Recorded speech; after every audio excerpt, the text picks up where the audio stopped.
Let's talk about student loans, the $1.6 trillion problem that directly affects 44 million Americans. I owe roughly $220,000 in student loans. It is a constant stress that we're living under. I am at a whopping $56,000 in debt. Woo! Big number. I have $27,000 left in my student loans. Me and one of my parents made a bad financial decision a long time ago and got a private student loan with a variable rate. I mean, I've paid as much as the loan amount already. This is from interest. For men who went to college when a four-year degree cost about $10,000 a year, President Donald Trump and former Vice President Joe Biden sure do have a lot to say about student loans. Student loan debt. I'm going to work to fix it because it's outrageous what's happening. Everything below from high school to 2 years of community college should be free, including trade school. Both candidates have laid out plans for what they would do to tackle student loan debt. Here's what could happen with each candidate.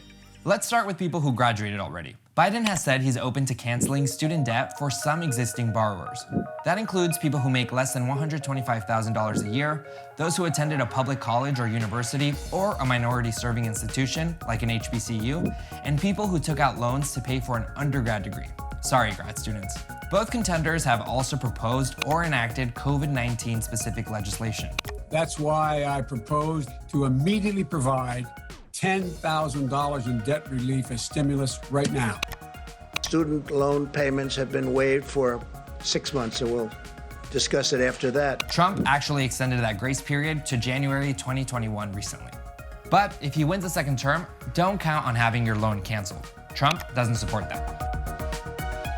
In fact, he said he wants to end the Public Service Loan Forgiveness Program, the one that forgives remaining federal student loan debt for people who work in public service for 10 years. Under Biden, the program could be expanded. $10,000 would be forgiven for every year you work in public service, aka pretty much any government or nonprofit job. The max would be 5 years for a total of $50,000. Next, let's look at income-driven repayment, where you pay based on how much money you make. Those payments currently sit at between 10 and 20% of your discretionary income, the money you have left over after paying all your bills. Biden wants to lower your payments to 5% of your discretionary income. Trump is proposing a higher fixed rate. You'd pay 12.5% of your discretionary income. Now, let's talk about future students. Trump says he wants to get rid of subsidized student loans, the need-based federal loans that don't accrue interest while you're enrolled in school. Unsubsidized loans, which start charging interest as soon as you take them out, would stay untouched. If Biden has it his way, going to college will be cheaper. Biden wants to double Pell grants, the free federal assistance for low-income Americans. Trump doesn't want to double them, but he does want more people to be eligible for them, including people in vocational skills-based programs. And when it comes to federal work-study programs, Trump wants to reduce funding for that. What about free college? There was a lot of talk about it during the Democratic primary. Trump doesn't support it, but Biden does. Kind of. Under Biden's proposal, 4 years at a public college or university would be free if your family makes less than $125,000 a year. That was more than 90% of American households in 2014. 2 years would be free if you attend community college or a private minority-serving institution. Big caveat. This plan only covers tuition-associated costs. You'd still have to pay $500 for that textbook you open only once and $12,000 for that twin bed. Cap and gown not included. Now the billion-dollar question. Literally, how would Biden pay for this $750 billion plan?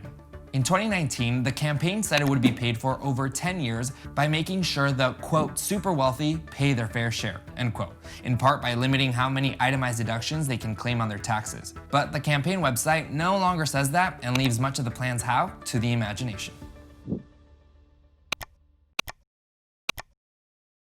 Hi everyone, Fernando Hurtado here. Thank you for checking out the NBCLX YouTube channel. For more videos, click here. And be sure to click the subscribe button right here and join the NBCLX community.